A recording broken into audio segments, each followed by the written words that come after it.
You're now listening to the Engage the Rockies podcast, your go-to podcast for local and state issues concerning Colorado.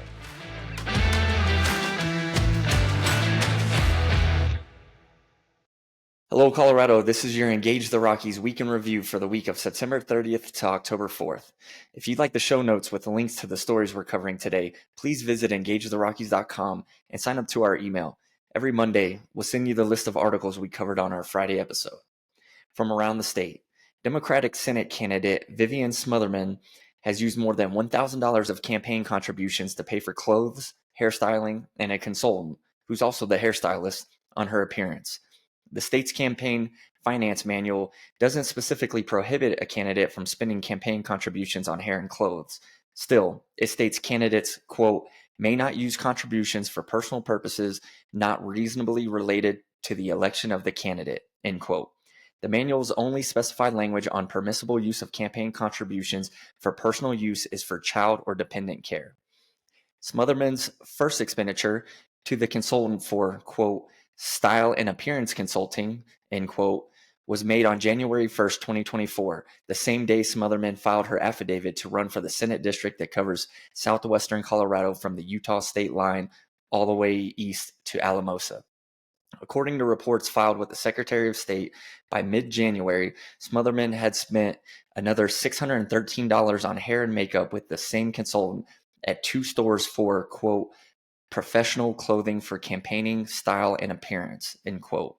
She paid for more clothing in March and June and for alterations, all with campaign cash. The total reported was $1,075.93.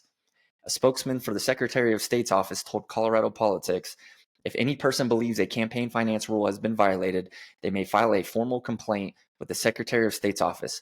Because any such matter may come before the department, we cannot comment further. Moving on.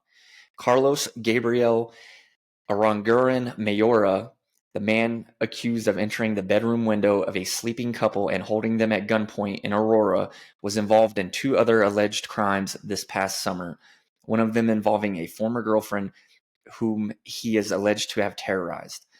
He is one of 10 men arrested by the Aurora police and tagged as members of the Venezuelan gang Trende Aragua.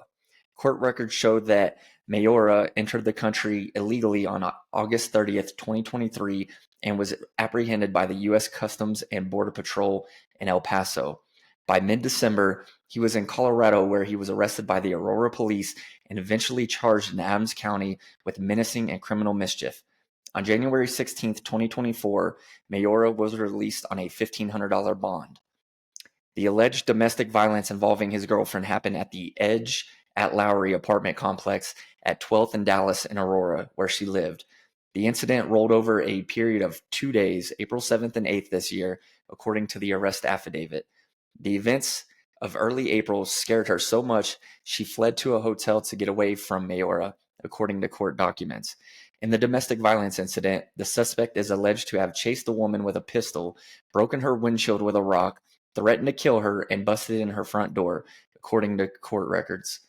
Mayora was in court on Wednesday for the home invasion charge, as well as for the domestic violence charge and for a third incident in which police said he stole nearly $18,000 worth of high-end sunglasses.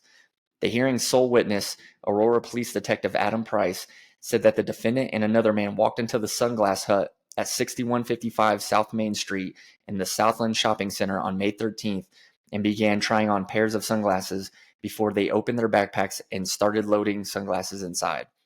The defendant will be in court on November 12th for an evidentiary hearing on the armed home invasion incident, for which he faces a theft charge of an item worth $5 to $20,000 for allegedly stealing a woman's vehicle, 2 counts of second-degree burglary, and 4 counts of felony menacing.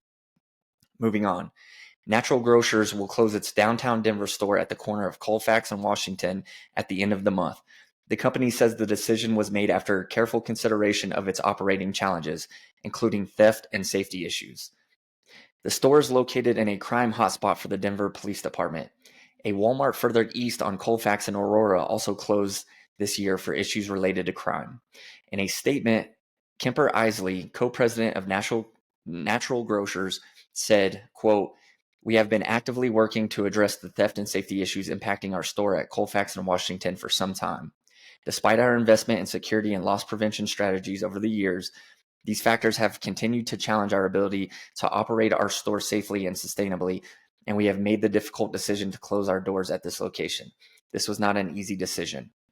The store is one of 46 Natural Grocers locations in Colorado. The location's closures doesn't leave the area in a food desert. There's a Safeway and a King Soopers not far away. Those companies also added measures to reduce theft, including reduced hours, off-duty officers, and locked shopping carts. In local El Paso County news, a preliminary map of new boundaries for each of Colorado Springs' 6 city council districts accounts for anticipated continued growth on the city's north and northeast sides. District 2, the city's northernmost district, and District 6, the northeast and eastern district, will shrink to account for expected future population growth in both districts, City Clerk Sarah Johnson told reporters Wednesday. Colorado Springs has 9 elected city council members. 6 of them represent the districts and 3 are elected at large. Johnson's office redraws districts every 4 years to balance population. During the redistricting process, the city's goal is to also unite neighborhoods with similar characteristics, resulting in some districts with slightly larger populations than others, she said. The redistricting is happening ahead of a council election on April 1st, when all 6 of the district seats are up for grabs. A preliminary redistricting report shows District 5, the center district, will also shrink to help balance the population in the Northwest District 1 and to unite certain neighborhoods.